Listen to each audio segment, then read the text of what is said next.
With Doubtnut, get instant video solutions to all your maths, physics, chemistry, and biology doubts. Just click the image of the question, crop the question, and get instant video solution. Download Doubtnut app today. Hello everyone.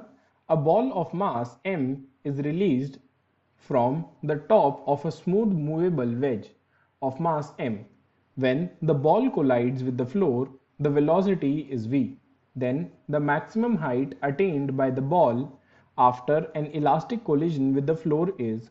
So the question is asking us to find out the maximum height attained by the ball after an elastic collision with the floor if the ball of mass m was released from the top.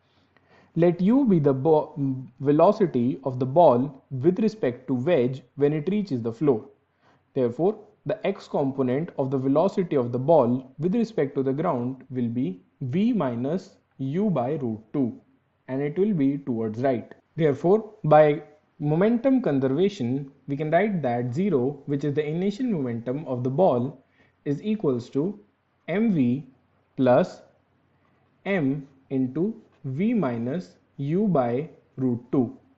And on solving this equation, we find out that u is equals to 2 root 2v. Therefore, the y component of the velocity after the elastic collision with the floor will be u cos 45 degrees. That is equals to u by root 2, and that is equals to twice of v, and this will be upwards.